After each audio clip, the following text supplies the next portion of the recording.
읽겠습니다. 시작.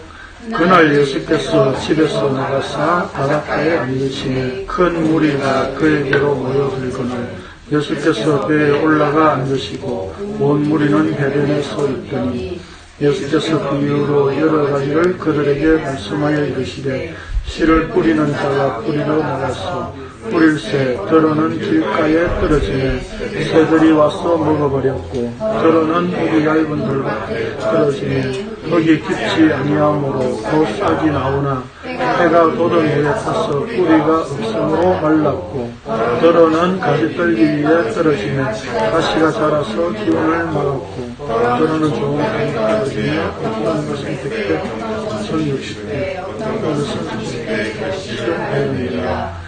귀 있는 자는 들으라 하시니라. 거침없이 다들 읽으시네요. 조금 이렇게 문장을 흐름을 타면서 읽으시면 좋지 않을까요?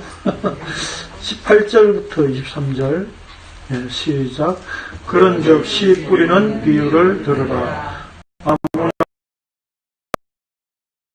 때는 악한 자가 와서 그 마음에 뿌려진 것을 빼앗나니 이는 곧 길가에 뿌려진 자요 돌밭에 뿌려졌다는 것은 말씀을 듣고 즉시 기쁨으로 받되 그 속에 뿌리가 없어 잠시 견디다가 말씀으로 말미암아 환난이나 박해가 일어날 때에는 곧 넘어지는 자요 가시떨기에 뿌려졌다는 것은 말씀을 들으나 세상의 염려와 재물의 유혹에 말씀이 막혀 결실하지 못하는 자요 좋은 땅에 뿌려졌다는 것은 말씀을 듣고 깨닫는 자니 결실하여 어떤 것은 100배, 어떤 것은 60배, 어떤 것은 30배가 되느니라 하시더라. 앞에 읽었던 본문은 비유를 말씀하신 내용이고 18절부터 23절까지의 본문은 비유를 해석해 주신 내용이죠. 자, 우리가 오늘 씨 뿌리는, 저는 제목을 씨 뿌리는 자의 비유라고 했습니다. 흔히 이제 씨 뿌리는 비유 이렇게 말하는데, 이 차이는 뭘까요?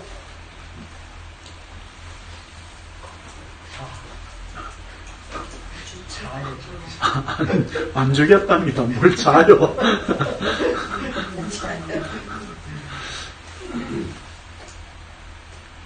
뿌리는 행위에 흔히 초점이 맞춰진 것으로 이해될 수 있죠. 씨 뿌리는 비유 이러면. 네. 근데 저는 이제 관심을 씨 뿌리는 자에게 좀 관심을 가지자. 그런 의도의 제목이겠죠. 네. 근데 우리가 이 비유를 우리가 이해할 때에 이제 우리가 흔히 그 다음 비유에서 뭐 이제 가라지 이렇게 나오니까 대개 다 이거를 이제 뭐 그냥 벼농사 이런 문제로 우리가 좀 쉽게 이렇게 생각하는 경향이 좀 여러분 많이 있으신 것 같더라고요. 근데 성경 본문이 이야기하고자 하는 배경은 밀농사입니다. 예. 밀농사를 하는데 이스라엘에서는 이렇게 고랑을 파고 이렇게 만들어서 그 고랑 위에 이렇게 뿌리는 게 아니라 그냥 뿌려놓고 나중에 밭을 이렇게 고랑을 만들고 하는 어떤 그런 시스템이에요. 네. 그렇기 때문에 이제 뭐 길가에도 좀 떨어질 수도 있고 또 가시덤불에도 좀 떨어질 수 있고 하는 그런 내용입니다. 내용은. 네. 저 우선 책을 좀 봅시다. 12페이지. 네. 본문의 비유는 흔히 씨 뿌리는 비유 또는 씨 뿌리는 자의 비유로 알려진 것인데 어떤 이는 여러 땅의 비유라는 제목을 붙이는 경우도 있습니다. 그러나 분명 본문은 땅에 초점이 있는 것이 아닙니다. 결론부터 말하자면 본 비유의 핵심은 씨에 있고 씨를 뿌리는 자에게 있습니다. 그날 예수께서 집에서 나가사 바닷가에 앉으시며 큰 무리가 그에게로 모여들거늘 예수께서 배에 올라가 앉으시고 온 무리는 해변에 서 있더니 예수께서 비유로 여러 가지를 그들에게 말씀하여 이르시되 라고 예수님께서 비유로 말씀하셨습니다. 서론 부분에서 왜 이 얘기를 지금 하고 있느냐 하면, 여러분 이 설교를 여러분 옛날부터 들으시면서 뭐 4가지 밭 뭐 이런 제목의 설교도 좀 들어보셨죠? 예. 근데 우리가 비유를 이해할 때에 이제 제일 중요한 내용이 좀 몇 가지가 있는데, 사실 우리가 비유를 이해할 때에 조금 장애나 난제들을 좀 이렇게 생각을 해야 되는데, 그런 어떤 것들을 이렇게 싸그리 무시하고 비유를 이렇게 막 뭐라 그럴까요? 생각나는 대로 또 뭐 이렇게 성경 다른 구절과 있는 무조건 막 이렇게 연결시켜가지고 비유를 해석하는 경향이 있거든요. 그런데 비유를 해석할 때에 사실 제일 좀 중요한 어떤 핵심이 좀 있습니다. 해석에 있어서. 그게 뭐냐면, 이게 제가 이제 그 성경 역사 이 책에 해놨거든요. 예. 혹시 이때 이제 공부 안 하신 분들도 계시고 하니까, 그 이 책의 신약에 보면 38페이지에 보면 비유를 해석하는 어떤 하나의 그 뭐랄까요? 역사적으로 비유를 해석해오는 그 역사적인 과정 속에서 정리된 어떤 그 핵심이라 그럴까요? 예, 그걸 제가 좀 정리를 해놓은 게 있습니다. 뭐 책 다들 없으시니까 간단하게 제가 말씀드릴게요. 비유를 해석하는 데 있어서 첫째는 비유에서 하나의 요점을 찾아야 한다는 겁니다. 비유를 해석할 때에 뭐 여기서도 이 부분이 우리에게 교훈을 주는 거고 이 부분은 또 교훈을 주는 거고 이렇게 생각을 해서는 안 된다는 겁니다. 그러니까 지난주에 말씀드렸듯이 비유라고 하는 것은 헬라어의 파라볼레라고 그랬죠. 파라볼레의 뜻이 뭐라 그랬습니까? 파라는 곁에고 볼레는 던진다는 거예요. 그러니까 곁에 던져가지고 툭 던져주는 거죠.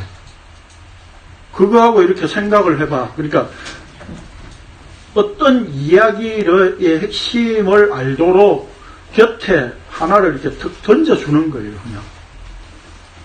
그러니까 그 이야기 속에서 뭐 여러 가지들 어떤 것들을 이야기하는 게 아니라 하나의 핵심 포인트를 가지고 그 의도를 가지고 이렇게 곁에 던져서 이렇게 알아먹도록 한다는 거죠.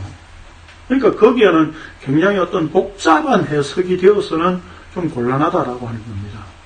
그러니까 예수님이 어떤 이야기식으로 비유를 말씀하셨을 때는 그 이야기 비유를 통해서 하나의 핵심 포인트를 우리는 잡아야 된다라고 하는 거죠. 말씀하신 분의 의도가 그렇기 때문에. 자, 두 번째로는 예수님께서 비유를 말씀하시면서 그 당시의 상황, 즉 문맥을 가지고 말씀하셨다는 겁니다. 그렇기 때문에 비유를 이해할 때에 반드시 그 비유의 당시의 상황, 이 당시의 상황이라고 하는 것은 뭐 역사적인 컨텍스트라고 할까요? 네. 그 역사적인 어떤 상황, 문맥, 이걸 무시하고 이해를 해서는 곤란하죠. 그러니까 예를 들면 이런 거죠. 모래 위에 지은 집과 반석 위에 지은 집, 이러면 우리가 생각할 때는 그 모래 위에 집을 짓는 그따위 인간도 있어, 이렇게 생각할 수 있는 부분이라고요. 근데 이스라엘의 상황은 그게 아니라, 그 이스라엘은 우기가 있고 건기가 따로 나누어져 있어요. 우기 때는 한 2, 3개월 계속 비가 오는 거예요. 그렇기 때문에 이게 평상시에 그냥 다니던 맨 땅이었는데 갑자기 그 길이 이렇게 뭐라 그럴까요? 도랑이 되어가지고 물이 흘러내리는 강이 되어버리는 그런 현상이 생기는 거죠. 그걸 이스라엘에서는 와디라고 그러는데, 예.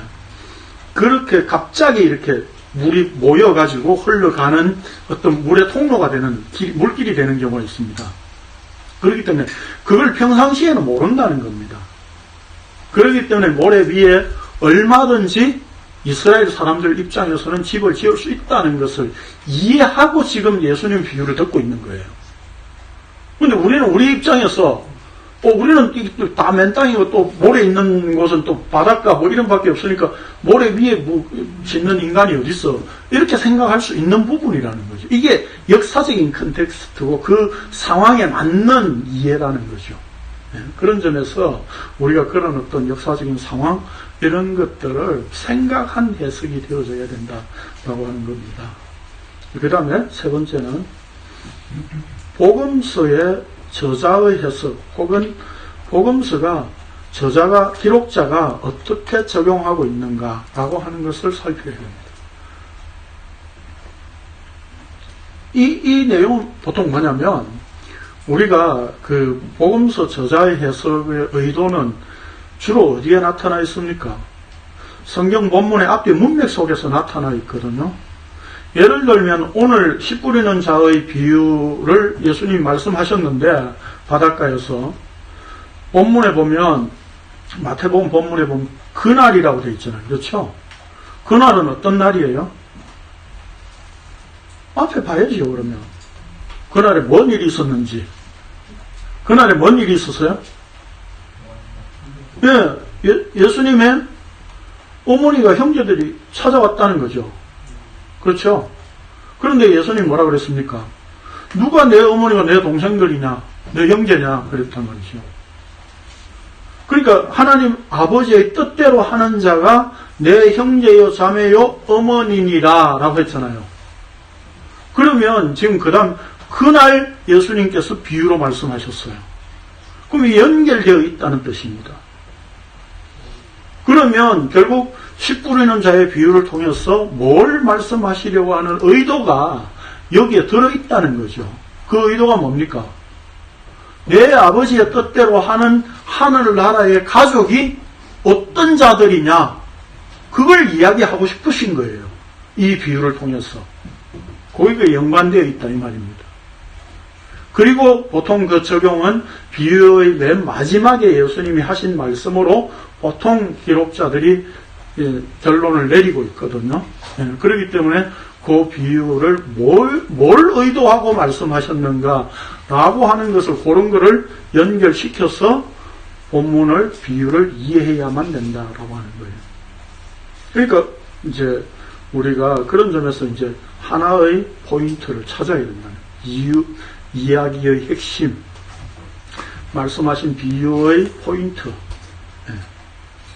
근데 우리가 이거를 이제 보통 우리가 이제 맥락을 잘 모르면 이야기 속에서 예를 들면 길가밭, 그 다음에 돌짝밭, 그 다음에 또 가시덤불, 옥토, 좋은 밭 이렇게 있다 이 말이죠. 그러면 가시덤불은 뭘 의미하느냐? 이건 예수님이 말씀하신 이야기에서 우리가 더 나가고 있는 거거든요, 사실은. 죄송한 이야기지만은, 김성수 목사님이 돌밭도 예수 그리스도고, 가시덤불도 예수 그리스도라고 얘기했어요. 이게 뭐냐면, 역사적인 그 비유의 해석에서, 소위 말하는 그 해석학에서 말하는 그 알레고리칼 인터프리테이션이라고 그러거든요. 알레고리 해석 들어보셨죠? 그걸 우리가 이제 우리나라에서 보통 신학적으로 표현할 때는 영해, 이렇게 풍류적 해석 이렇게 많이 이제 해석을 하고 있거든요. 그렇게 번역을 하고 있거든요. 그럼 이제 영해라고 하는 얘기는 이제 영적인 의미를 거기에 갖다 붙이는 거죠. 그래서 우리가 잘 아는 선한 사마리아인 비유라고 하면 그 선한 사마리아인 비유에서 그 강도 만난 자가 예루살렘에서 여리고로 내려갔다. 여리고는 여호수아 때 저주받은 도시성이고 예루살렘은 성전이 있는 곳이다. 그러면 내려갔다는 것은 신앙의 타락을 의미한다. 신앙이 타락하니까 강도, 마귀를 만날 수밖에 없다. 선한 사마리아인 전에 제사장 레위인이 지나갔다는 것은 율법 어떤 뭐 그런 문제 쭉쭉 이야기를 하고 선한 사마리아인이 포도주와 기름으로 치료를 했다. 포도주는 주막에 맡기면 주막은 교회를 말하고 2데나리온을 맡기면서 돈이 더 들면 와서 치료비를 더 내겠다라고 한 2데나리온은 구약과 신약을 얘기하고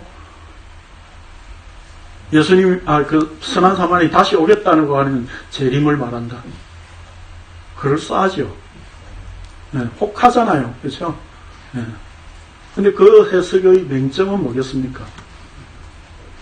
이 비유에서 하나의 포인트를 찾는 게 아니라 각각의 의미를 다시 온다는 건 재림을 의미한다. 이런 식으로 각각의 의미를 가지고 해석을 하는데 문제는 그렇게 해석할 수 있는 근거가 성경에 있느냐라고 하는 문제라는 겁니다. 주막을 교회라고 표현하고 있는 곳이 있을까요? 2데나리온이 구약과 신약이라고 하는 건 어디서 근거를 가져온 걸까요? 이게 역사적으로 해석하는 그 신학자들 사이에서 해왔던 거고 그것 때문에 또 막 논쟁이 있었던 역사적인 긴 과정이 있습니다. 우리는 전 지금 간단하게 지금 이렇게 여러분들은 말씀드리지만 그딴 해석이 다 있어요.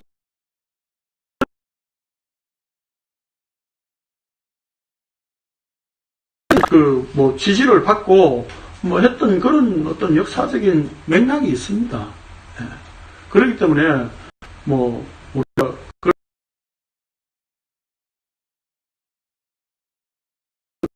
뜻들이었다고요. 지금 우리는 이제 성경을 우리가 좀 더 진지하게 다시 이렇게 본문을 보면서 해석을 하니까 그런 것들이 성경에 근거가 없는 거구나 이렇게 이제 알게 되지만 역사적인 그 신학자들 사이에서는 그렇게 지지도 많이 해왔고 또 그렇게 해석하는 분들도 상당히 많이 있었습니다. 또 현재도 지금도 그런 해석을 또 하시는 분들도 계시고요. 그러나 성경에서 말씀하고자 하는 그 사마리아인 비유에서의 핵심은 뭡니까? 하나라는 겁니다. 하나. 자비를 베푼 자가 누구냐라고 하는 거죠. 그럼 자비를 베푸신 분이 죽은 자를 찾아오셔서 자비를 베푸신 그게 예수님의 십자가로 일어날 일이다 라고 하는 그 하나의 핵심을 우리에게 주려고 하는 것이다 이 말입니다. 그런 점에서 이 씨 뿌리는 자의 비유도 밭이 4개나 나오고 하니까 다양한 어떤 의미의 교훈들을 주는 것 같지만 실질적으로는 딱 하나예요. 그런 점에서 우리가 어떤 해석의 어떤 풍요적 해석, 영해에 너무 이렇게 몰입될 필요는 없습니다. 그래서 만약에 예수님께서 비유를 하나하나 그렇게 의미를 가지고 의미를 부여하면서 풀어주신 것이 있다면 우리는 그렇게 받아들여야 되겠죠. 그러니까 뒤에 가면 그 독보리에 관한 비유를 보면 흔히 우리가 가라지 비유라고 하는 그 비유를 보면 그 밭은 뭐고 가라지는 뭐고 이게 예수님 설명을 해주시잖아요. 그럼 그거는 우리가 그런 관점에서 우리가 이해를 하는 게 맞는 거죠. 그렇지만 그런 어떤 것들을 다 풀어주시는 것이 있다고 할지라도 그 모든 것들을 통해서 이렇게 하나의 포인트로 요점으로 이렇게 해석이 집약되어져야 된다라고 하는 겁니다. 그 다음에 이제 4번째로는 그래서 구약적 배경을 잘 살펴야 된다라고 하는 겁니다. 비유를 지난주에 제가 말씀드릴 때에 선지자들이 비유를 어떻게 했다고요? 창세전부터 창세로부터 비밀한 것들을 우리에게 드러내준다 그랬죠. 감추인 것들을 드러내준다 그랬죠. 그 감추인 것들을 드러내주는 방식이 비유예요.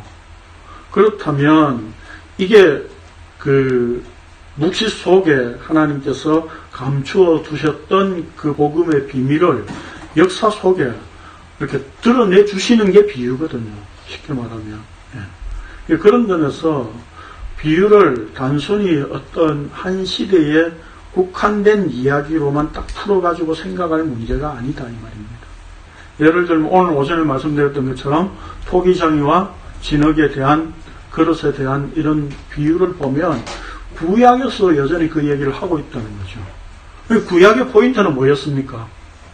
하나님이 빚으시는 권한을 가지고 계셨던 분이고 빚으셨던 분이기 때문에 부술 수 있는 권한을 갖고 계신 분, 이 두 가지 포인트였죠. 그렇죠? 그 두 가지를 통해서 하나님 자신의 권한을 이야기하는 하나를 이야기를 하고 있는 거죠. 그렇죠?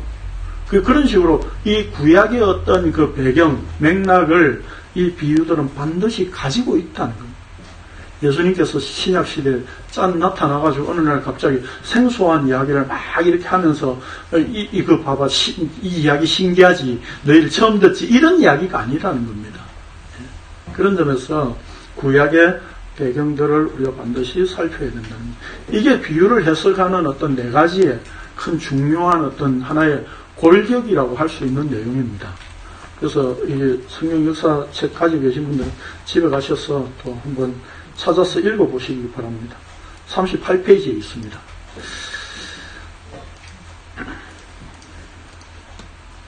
그 다음 12페이지 봅시다. 비유책 12페이지. 이 비유는 마가복음 4장에도 나오고 누가복음 8장에도 기록되어 있는데 마태와 마가는 예수님의 어머니와 형제들이 찾아온 일에 이어 씨 뿌리는 자의 비유를 기록하고 있는 반면 누가는 씨 뿌리는 자의 비유를 먼저 기록하고 모친이 찾아온 일을 기록하고 있으나 세 복음서 모두 어머니와 형제들이 예수님을 찾아온 일과 연결하여 씨 뿌리는 자의 비유를 기록하고 있기 때문에 그날이라는 같은 날로 보아야 하고 하나님 나라의 가족에 대해 말씀하신 같은 문맥으로 이해해야 합니다. 즉 씨 뿌리는 자의 비유는 하나님 나라의 가족이 어떻게 형성되는지를 구체적으로 설명하신 비유입니다. 그럼 하나님 나라의 가족이 어떻게 형성됩니까? 우리는 결론을 알고 있잖아요. 예? 말씀해 보세요. 어떻게 형성되죠? 하나님 나라의 가족이? 유대인들은 어떻게 알고 있습니까? 하나님 나라의 가족이 된다는 게. 율법을 행해서. 율법을 행해서 된다고 생각합니다. 근데 예수님이 말씀하시는 것은 뭐예요? 이 비유를 통해서? 이게 결론이에요. 예수님의 자신의 십자가를 통해서 이루어진다가 결론이에요. 그래서 예수님 자신이 언약의 후손, 씨가 되어서 뿌려져야만 그게 좋은 밭이다 이 말입니다. 그래야 얻는 결실, 그 얻는 결실이 바로 하나님 나라의 가족이다 이 말입니다. 바쁘신 분 가시라고 제가 결론 미리 말씀드렸습니다. 예, 가셔도 괜찮습니다.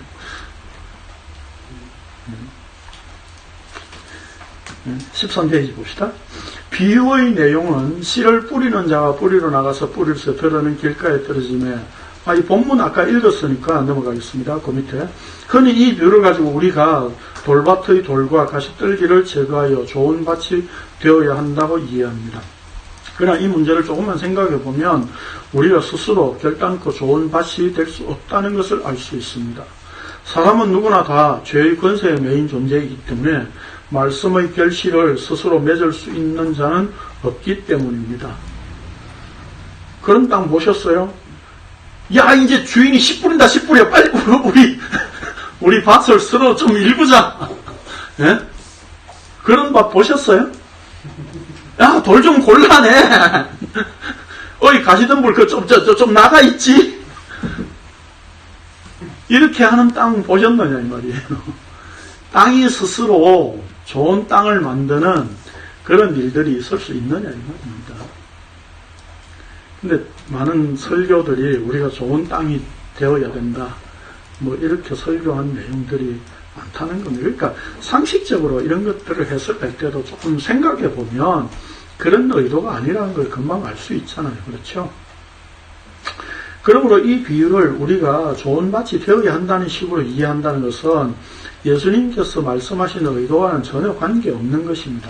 특히 11절에서 천국의 비밀을 아는 것이 너희에게는 허락되었으나 그들에게는 아니 되었나니 라고 말씀하신 것을 보면 이 비유는 우리가 좋은 밭이 되어야 한다는 것에 초점이 있는 것이 아니라 천국의 비밀에 대한 말씀이라는 것을 알 수 있습니다. 그렇기 때문에 비유라고 해서 쉽게 생각하고 겉으로 드러난 것으로만 이해하려고 해서는 결코 이 비유들을 제대로 해석할 수 없습니다. 예수님은 이 비유를 통해 천국의 비밀이 허락된 자와 허락되지 않은 자를 갈라놓고 계십니다. 또한 9절에서도 귀 있는 자는 들으라 라고 말씀하신 것을 보면 단순히 귀가 있다고 해서 다 들을 수 있는 말씀이 아닙니다. 하나님 나라의 비밀을 아는 것은 사람의 생각이나 율법을 지켜 행하는 열심과는 전혀 관계가 없습니다. 오직 하나님께서 허락하신 자만 알 수 있습니다. 씨를 뿌릴 때 씨가 떨어지는 내 밭에 대하여 말씀하신 후 각각의 밭이 무엇을 의미하는지 예수님께서 말씀하셨죠. 그런즉 씨 뿌리는 비유를 들으라. 아무나 천국 말씀을 듣고 깨닫지 못할 때는 악한 자와 와서 그 마음에 뿌려진 것을 빼앗나니 그랬죠. 그러니까 이 밭은 뭡니까? 마음이죠. 네, 마음을 이야기하는 거죠. 그러면 씨는 뭡니까? 천국 말씀이라고 그랬죠. 네. 그래서 그 비유의 핵심을 정리하면 이제 표에 나와 있는 것처럼 이렇게 우리가 이해할 수 있습니다. 뭐 표를 보시면 아시겠죠? 길가에 떨어져 새가 먹어버렸다는 것, 악한 자에 의해 그 마음에 뿌려진 것을 빼앗긴 자. 이 새는 뭐였습니까? 마귀라고 그랬죠? 흙이 얇은 돌밭에 떨어져 싹이 나와서는 해가 돋아 말라버린 것, 말씀을 들을 때 즉시 기쁨으로 받되 그 속에 뿌리가 없어 잠시 견디다가 말씀으로 말미암아 환난이나 박해가 일어날 때는 곧 넘어지는 자. 그 다음에 가시떨기 위에 떨어져서 가시가 자라서 기운을 막았다는 것은 말씀을 들으나 세상의 염려와 재물의 유혹에 말씀이 막혀 결실하지 못하는 자. 좋은 땅에 떨어져 100배, 60배, 30배의 결실을 하였다는 것. 말씀을 듣고 깨달아 결실을 맺는 것. 이스라엘의 농사는 씨를 흩어 뿌린 후에 땅을 갈아엎기 때문에 농사를 시작하기 전에는 그것이 길이 될 수도 있고 또한 가시떨기나 돌밭이 되어 있을 수도 있습니다. 그런 곳에 씨를 뿌리고 갈아엎지 않은 곳은 길가가 될 수 있고 또한 가시떨기나 돌밭이 되어 씨가 제대로 결실을 하지 못하는 경우들이 있습니다. 당시 이스라엘 사람들이 이 비유를 들었을 때 그들은 충분히 이 내용을 쉽게 이해할 수 있었습니다. 본문에서 씨를 천국 말씀이라고 하였고 마가복음 4장 14절에서도 뿌리는 자는 말씀을 뿌리는 것이라고 하였고 누가복음 8장 11절에서도 씨는 하나님의 말씀이라고 하였습니다. 그래서 우리가 이런 어떤 성경 구조, 그 성경의 본문을 취해서 그 만든 찬송이 496장이죠. 새벽부터 우리 사랑함으로써 저녁까지 씨를 뿌려봅시다. 찬송가 중에 제일 야한 찬송이죠. 가사 내용을 보면 그렇습니다.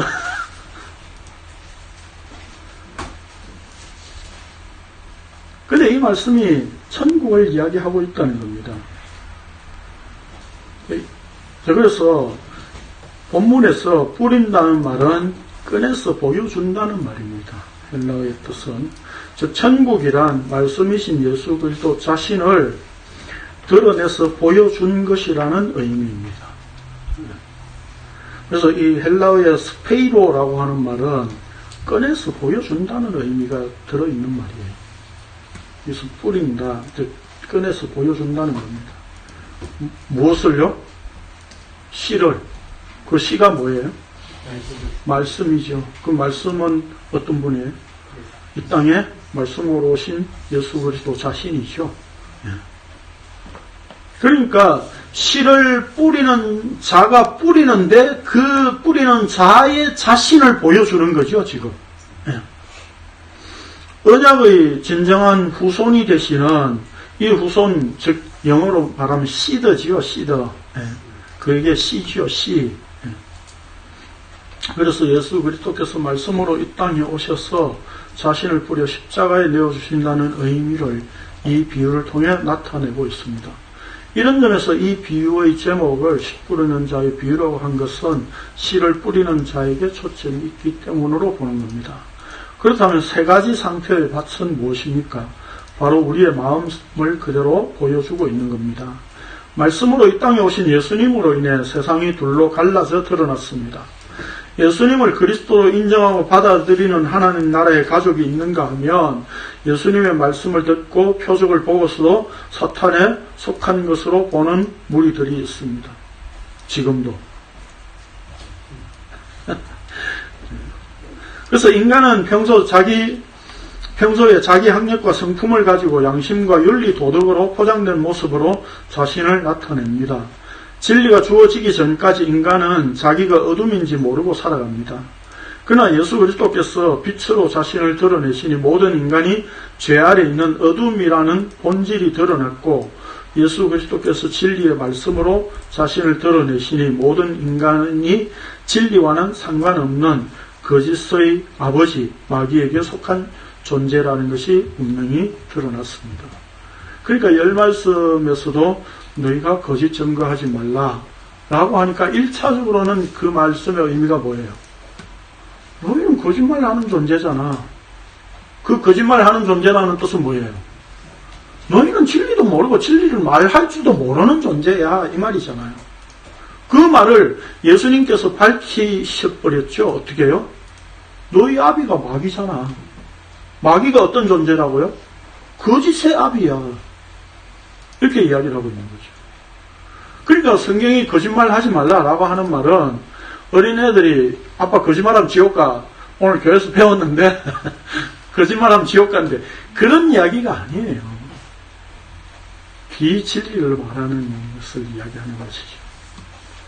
그러니까 주일학교에서부터 아이들한테 거짓말을 하지 않게 하려고 이런 어떤 십계명을 가지고 거짓말하면 안 된다고 가르치면 되겠느냐 이 말이에요. 네? 진리가 뭔가를 이야기를 해주셔야 되는 것이죠. 저 길가, 돌밭, 가시떨기밭은 씨가 뿌려지기 전에는 그 밭의 상태가 드러나지 않습니다. 그렇죠? 길가에 씨가 뿌려지나 그것을 악한 자에게 빼앗깁니다. 본문에서 악한 자를 마가복음 4장 16절에서는 사탄이라고 했습니다. 씨가 뿌려지지 않았다면 사탄에 의해 말씀을 빼앗기며 살아가는 존재인지 알지 못했습니다. 또한 우리는 이 말씀을 들을 때 잠시 기쁨이 있는 것 같으나 실제 환난이나 박해가 오면 말씀으로 인한 기쁨을 유지할 힘이 없다는 것을 알아야 됩니다. 당장 눈에 보이는 걱정으로 인해 넘어지는 것이 인간입니다. 세 가지로 표현하였지만 결실을 맺을 수 없는 상태라는 점에서는 하나이고 결국은 다양한 우리의 마음 상태를 나타내는 것이 아니라 죄의 권세에 매인 모든 인간의 마음 상태를 이야기하는 겁니다.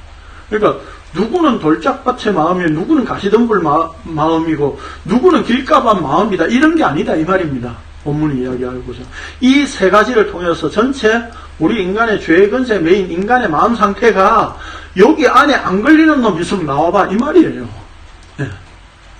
다 이런 상태 아래 있잖아 이 말이에요. 그러면 결실을 맺는 좋은 밭은 무엇입니까? 23절에서 좋은 땅에 뿌려졌다는 것은 말씀을 듣고 깨닫는 자니 결실하여 어떤 것은 100배, 어떤 것은 60배, 어떤 것은 30배가 되느니라 라고 했습니다. 말씀을 듣고 깨닫는다는 것은 예수님을 통해 선포된 말씀을 듣고 깨달아 안다는 것이고 그것은 오직 예수 그리스도만이 하나님 나라가 되신다는 것을 깨달아 안다는 것입니다. 그러므로 이것이 바로 천국 비밀입니다. 그러니까 깨달아 안다는 의미는 뭐예요? 씨가 심겨진 상태인 거죠. 그렇죠? 네, 심겨진 상태예요. 그걸 언약적으로 표현하면 뭡니까? 예레미야 31장에서 우리가 열 말씀하면서도 우리가 읽었었잖아요. 그렇죠? 에스겔서 성신께서 오셔서 어떻게 해요? 우리 마음판에 새긴다고. 말씀을. 그렇죠? 말씀을 마음판에 새기는 거예요. 그래서 마음판에 새기니까 우리는 얘 죽은 존재군요. 나는 오늘도 십자가에 죽어야 되는 존재군요. 그래서 내가 부인되지 않으면 안 되는 거군요. 라고 하는 존재로 죽어지는 거예요. 근데 뭐 인격적으로 예수님은 만나요? 뭐하러 만나요? 인격적으로? 뭐 거래할 일이 있었어요?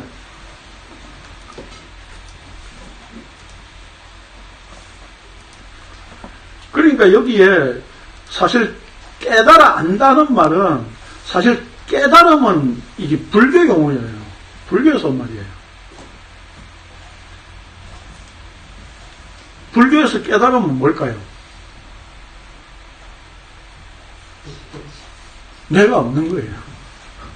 내가 무고 공이 되는 거예요. 그래서 참선할 때 앉아가지고 하는 거 있잖아요. 이렇게 가부좌 틀고 앉아가지고, 예? 그 주지스님이 죽비로 땅땅 때린 조는 놈 때리면서 하는 거, 그런 거 우리 가끔 보잖아요. TV나 이런 데서도. 그게 뭐예요? 나는 없다, 그거 하는 거예요. 그걸 참선이라고 하는 거예요. 나는 없다. 자기가 없어졌다라고 하면 이제 부처의 깨달음을 얻었다는 거예요. 근데 그 다음날 또 생기는데요. 그 나는 또 생긴다니까. 없다고 했는데 또 있다니까요.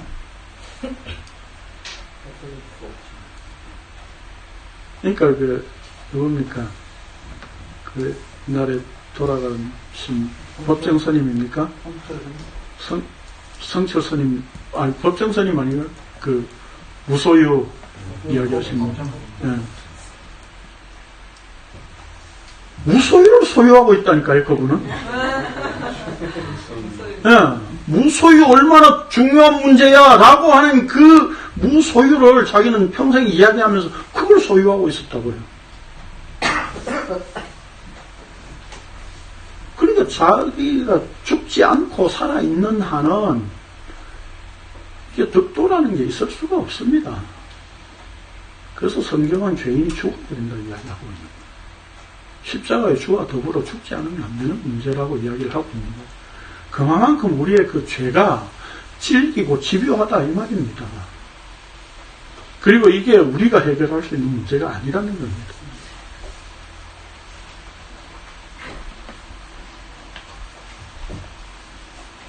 성철 스님은 그거잖아요. 그 산은 산이요 물은 물이다 그거잖아요.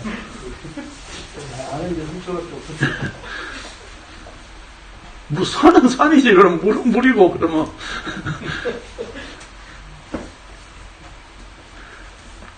참 그런 말들이 또 대단한 어떤 뭐 이렇게 그럴까요? 철학의 화두로 이제 이렇게 되니까 대단한 말 같지만은 사실 우리가 산은 산이고 물은 물로 안다는 것 자체가 뭡니까? 예? 그게 잘못된 거예요, 사실은. 왜요? 내가 살아있으니까 산은 산이고 물은 물로 인식을 하고 있다는 얘기예요.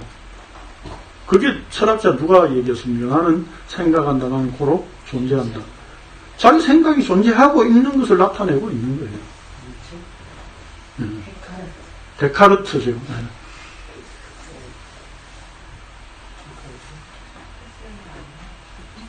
그러니까 테스 형한테 물어가지고 그걸 모른다니까.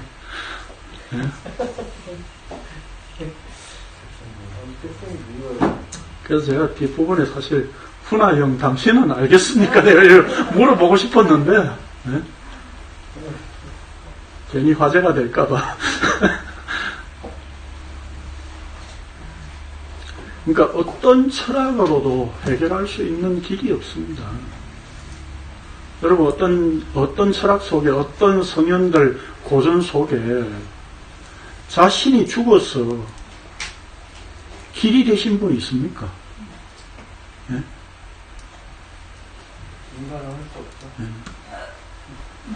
근데 그 길이 생명, 그 길이 진리라고 선언하신 분이 없다니까요. 그러니까 사실 불교도 그 석가라고 하는 사람이 하나의 그 선구자의 길을 간 거예요. 그러니까 우리도 다 그렇게 가자. 그러면 우리가 다 부처가 된다. 이게 불교의 그 가르침의 핵심 내용이거든요, 사실은. 예. 제가 뭐 많이 아는 것 같이 이야기하는 건 잘 모릅니다. 예. 그래서 불교의 핵심은 그래서 사실은 부처한테 이렇게 만들어진 부처상을 놓고 절을 하는 것은 그건 가짜 불교예요, 사실은. 자기가 다 부처가 돼야 되기 때문에 거기에 절을 할 필요가 없는 거거든요. 자기도 그런 깨달음을 가지고 그 부처처럼 성불이 돼야 되는 거거든요. 그러니까 108배를 해도 본뇌가 없어지지 않는 이유가 그런 데 있는 겁니다. 그래서 사실은 그런 것들이 이제 결국에는 뭡니까? 소승불교에서 상사 안 되니까 대승불교가 된 거잖아요. 폭넓게 출가 안 해도 되니까 이제 우리가 같이 부처가 되어보자 이런 얘기잖아요. 그래서 큰 수레를 이야기했는데 성경은 뭡니까? 좁은 길이고 좁은 문이에요. 아무나 올 수 있는 게 아니에요. 이 천국의 비밀이 허락되어야 된다니까요. 그 허락이 뭘로 됩니까? 십자가로 되잖아요. 그런데 인간에게 살해당한 하나님을 누가 그 십자가를 믿을 수 있느냐 이 말이에요. 불가능한 거죠. 할 수 없는 일입니다. 안 되는 일이에요. 그래서 성령께서 오셔야만 되었다 이 말입니다.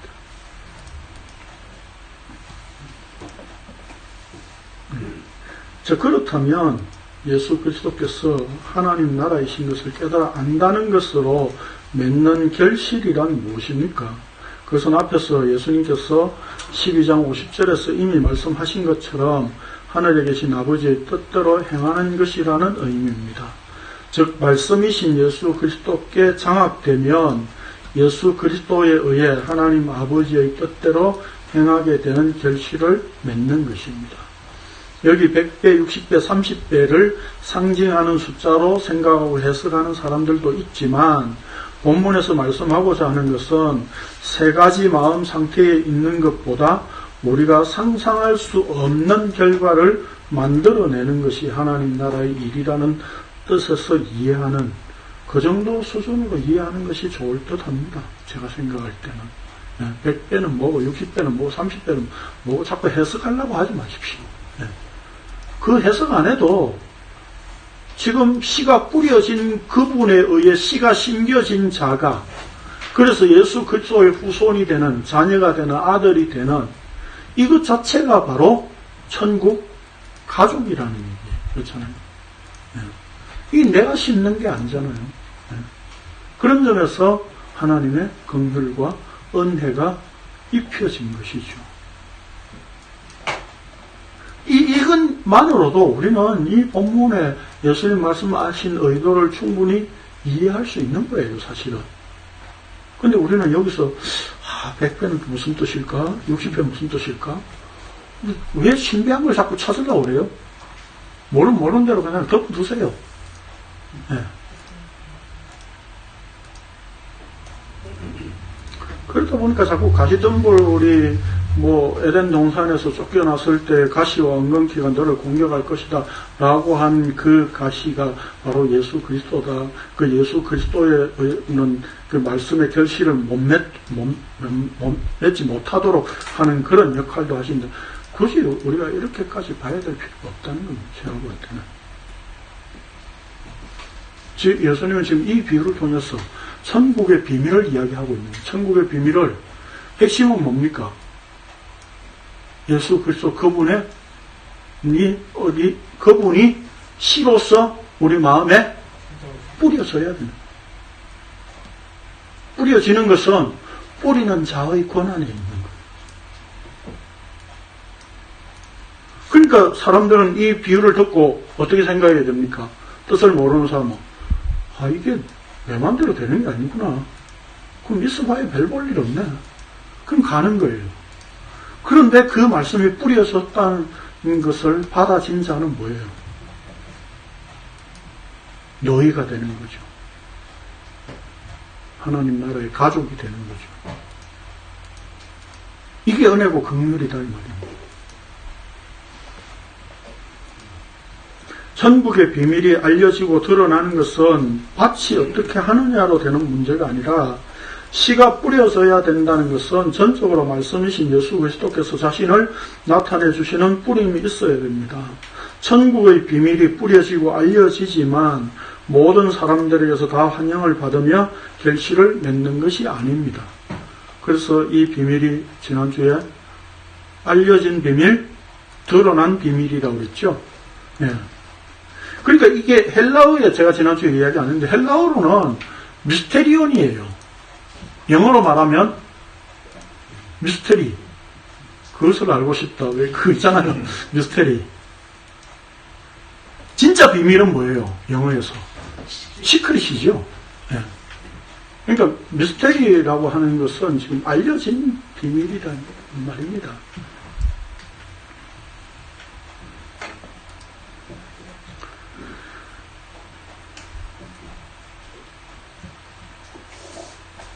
그 밑에 보세요.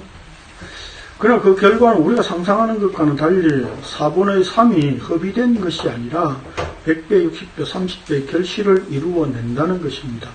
하나님 나라의 가족이 된다는 것은 바로 이렇게 말씀이시며 언약의 후손, 즉 씨가 되시는 예수님께서 자신을 내어주셔서 예수 그리스도를 믿음으로, 그 믿는다는 게 뭡니까?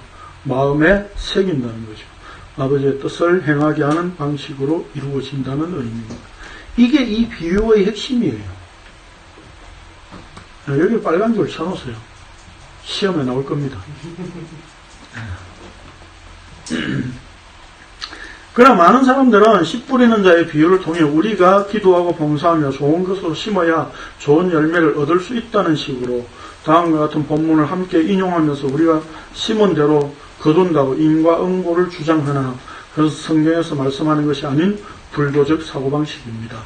시작.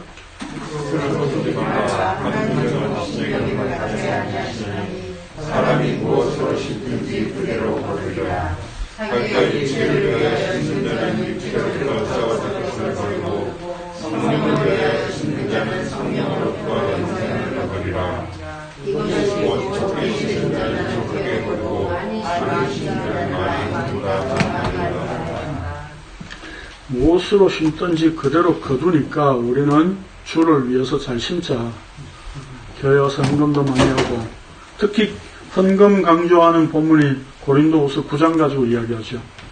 적게 심는 자는 적게 거두고 많이 심는 자는 많이 거두니까 하늘나라에 많이 심어. 그래서 산상수훈에 그 하늘의 보물을 쌓아라. 이 땅에는 점과 동록이 있으니까 이 땅에 쌓지 말고. 교회하면 하나님이 하늘에 쌓아 두시는 걸로 받으시는 건가요? 그렇게 알고 있죠. 그럼 목사도 안 쓰고 다 안 써야지. 예, 그렇잖아요. 교회는 헛짓거리 하면서 교회에다 헌금 내는 걸 하늘에 쌓는 것이라 자꾸 사기치면 안 되죠. 제가 이걸 왜 사기라고 이야기하는지 아시죠? 돈의 이득을 남기니까 거짓말을 했어. 돈의 이득을 남기는 그건 사기예요. 그러니까 또 어떤 교회에서는 뭐 복음을 안다고 우리는 연보다. 연보 많이 달리 한다고 또 다릅니까? 예? 연보나 헌금이나 뭐 다를 게 뭐 있는데요? 적절한 용어가 없으니까 연보라고 써든 뭐 헌금이라고 써든 그냥 알아서 쓰십시오. 근데 우리는 헌금 안 하고 연보합니다. 그 말의 의미 차이가 뭔데요? 헌금이라는 하나님 앞에 드리는 것이다. 그러면 연보도 사전을 찾아보세요. 뭐라고 되어 있는지. 자기 것을 내어서 남을 도와준다고 되어 있거든요. 내 꺼내서 하나님께 도와주는 거예요. 그게 연보예요. 그러면 그 말도 안 맞는 말이에요. 그러니까 헌금이든 연보든 용어 가지고 뭐 싸우지 마시고, 하나님 싸우지 마시고, 그 의미를 우리가 아는 게 중요하다 이 말입니다. 그러니까 우리는 교회에서 헌금을 한다는 의미는 뭐예요? 우리 모임에 필요한 어떤 그 돈을 모으고 그걸 우리가 활용을 한다는 의미잖아요. 그렇죠? 그런 점에서 목사님 저는 제일 부끄러운 게 뭡니까? 예? 삭설 받으니까 저는 뭡니까? 말 그대로 사꾼이잖아요. 제가 사꾼이에요.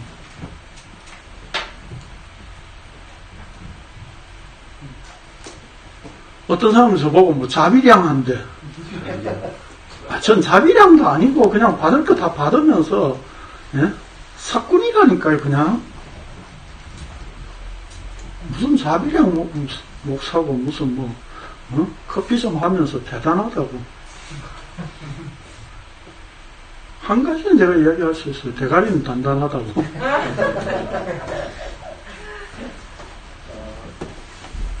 뭐, 엉뚱하다, 엉덩이가 뚱뚱하다는 거고.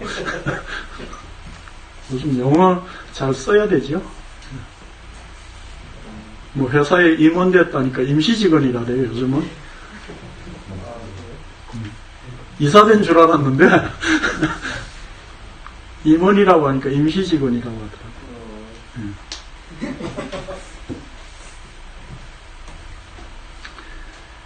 그러니까 여기 본문에서 말씀하고자 하는 것은 뭡니까? 우리가 무엇을 심어서 그것을 다시 거둔다는 의미가 아니라 우리가 심는 거는 뭡니까? 육체밖에 없잖아요. 그렇잖아요? 그러니까 육체로부터 썩어질 것은 육체로부터 썩어질 것을 거둘 수밖에 없다 이 말입니다. 그러면 뭡니까? 영생을 거두려면 어떻게 해요? 성령이 심어야 된다는 겁니다. 그러니까 니들 심은 걸로는 안 돼 이 말이에요. 그런데 오늘날 교회에서는 뭡니까? 우리가 심은 대로 신앙적으로 잘 심어야 우리가 영생을 거둘 수 있다고 자꾸 그렇게 사기치잖아요. 근데 성경이 지금 이야기하고 있는 이야기는 그 얘기가 아니잖아요. 복음을 아시는 분들도 이 얘기 하시더라고요. 우리는 심은 대로 거두기 때문에 열심히 살아야 된다고. 막 화가 나더라고, 그런 말 하니까. 복음을 아시는 분이 그렇게 이야기하시면 어떡해요?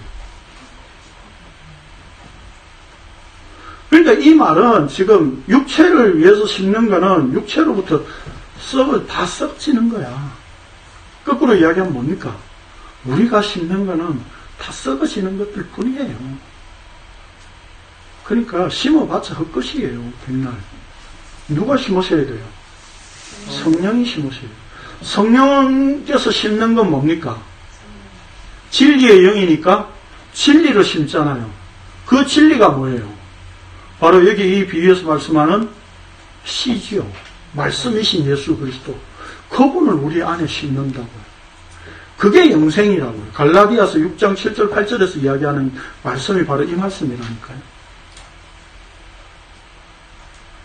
적게 심는 자는 적게 거두고 많이 심는 자는 많이 거둔다고. 이게 헌금 이야기하는 게 아니라니까요. 설명하니까. 본문에서 사람이 무엇으로 심든지 그대로 거두리라라는 말씀은 그 다음 구절에서 말씀하는 바와 같이 육체를 위하여 심으면 썩어질 것을 거두나 성령을 위해 심어야 성령에 의해 영생을 거둘 수 있다는 뜻입니다. 즉 육체의 것을 심어 영생을 거둔다는 것은 하나님 나라에 있을 수 없는 일이라는 겁니다. 또한 고린도후서 9장 6절 말씀도 헌금을 강요하기 위한 본문이 아니라 하나님 나라에서 적게 심어서 많이 거두고 많이 심어 적게 거두는 그런 일은 결코 없다는 의미입니다. 이게 하나님 나라라는 겁니다. 이게 하나님 나라의 원리예요. 그러니까 우리가 또 뭐 많이 심자고요? 그것도 거꾸로 나가는 짓거리 하는 거죠. 오늘 여기 씨 뿌리는 자의 비유에서 결국 말씀이 하고자 하는 것은 우리가 심는 게 아니라는 거죠. 네. 그런데도 다른 본문을 보면서 자꾸 우리가 심는 걸로 자꾸 설명을 하면 안 된다 이 말입니다. 왜요? 성경 전체는 같은 맥락으로 이야기를 하고 있기 때문에. 결국 씨 뿌리는 자의 비유를 통해 우리가 확인할 수 있는 것은 모든 사람들은 다 죄의 권세에 매여 열매를 맺을 수 없는 존재였는데 언약의 진정한 후손이신 예수님께서 친히 말씀으로 이 땅에 오셔서 자신을 뿌려 십자가에 내어주심으로, 그러니까 십자가에 죽으신 사건은 뭡니까? 씨를 뿌리신 사건인 거죠. 마음밭에 새기게 하시는 것이 천국이라는 것을 이 비유를 통해 말씀하신 것이었습니다. 그러므로 우리가 우리 쪽에서 무엇을 바꾸고 뿌려야 하는 것이 아니라 씨를 뿌리시는 분에 의해 뿌려진 것이 심겨진 자인지 아닌지 확인하는 것이 중요합니다. 그것을 확인한다는 것은 나의 믿음이 아니라 예수 그리스도라고 하는 믿음에 의해 진리의 말씀을 따라가고 있는가라고 하는 것입니다. 그것은 곧 예수 그리스도께서 십자가의 길로 빠졌어요. 십자가의 길로 가신 그대로 십자가의 길을 가는 모습으로 드러납니다. 내가 그 말씀이신 씨 예수 그리스도 그분이 내 마음에 새겨지고 심겨진 자인지 아닌지 라고 하는 걸 뭘로 확인한다는 겁니까? 내가 날마다 부인되어지고 내가 주와 더불어 십자가에 죽은 존재라고 하는 것을 날마다 내 속에 확인되어지는 것. 그게 뭐예요? 십자가의 길을 가는 것. 그게 십자가의 길을 가고 있는 거예요. 이 확인이 날마다 있어야 돼요. 어제보다 좀 더 나아진 나는 없어요.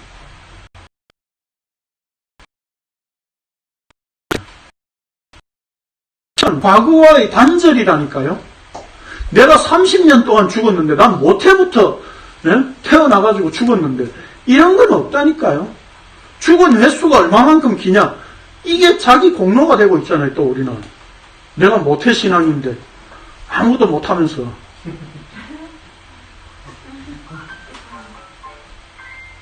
그러면서 우리는 그걸 가지고 내 공로로 또 이야기를 한다고요. 내가 권사 30년 했는데 내가 장로 되려고 얼마나 노력했는데 이게 무슨 의미가 있어요? 여러분 장로 안 돼도 괜찮으시죠? 전 목사 안 돼도 괜찮아요. 목사가 있으니까 앞에 서가지고 내가 내 자신을 날마다 사뿐이요 가짜 목사라고 늘 이야기하는 것도 늘 부끄러워요. 저도. 그래서 될 수 있으면 안 하고 싶어요. 날마다 은퇴합니다.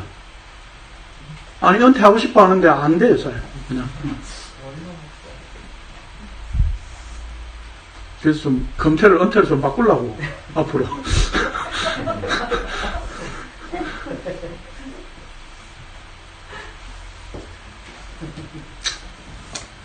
우리는 그래서 죄 가운데서 늘 그렇게 내가 길짝밭의 존재였군요. 길가밭의 존재였군요. 돌짝밭의 존재였군요. 가시덤불 속에 있는 그런 마음을 가진 존재였군요. 라고 하는 것이 우리는 이 비유를 통해서 고발되어질 수밖에 없다는 겁니다. 그래서 진짜 언약의 후손이신 예수 그리스도 그분이 내 안에 내 마음밭에 뿌려져 가지고 결실을 맺는 이게 나의 일이 아니라 성령께서 행하신 일이군요 라고 하는 것이 믿음으로 받아들여졌다면 우리는 이 십자가의 길을 갈 수밖에 없는 겁니다.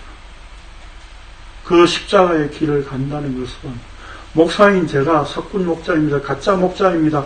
라고 늘 부인하듯이 여러분 또한 내가 내 힘으로 내가 어떤 노력으로 영생을 취할 수 없다는 자기 부인이 날마다 있어지는 십자가의 길을 함께 가는 그런 교회로 서로 말씀을 나눌 수 있기를 원합니다. 기도하겠습니다. 거룩하신 주님 감사합니다. 예수님의 예시 뿌리는 자의 비유의 말씀을 통해서 우리의 본 모습이 한꺼번에 다 들통나버렸습니다. 우리가 길가에 밭이 있고, 아니 우리가 밭이라고 말할 수도 없을 만큼 길가였고, 돌짝의 상태였고 가시덤불의 상태였습니다.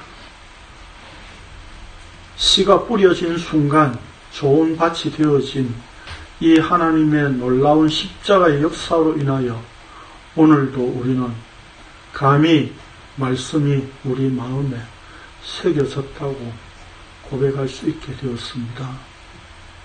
그 십자가의 은혜 아니면 안 되는 것임을 오늘도 말씀으로 확인하게 하여 주시니 감사를 드립니다.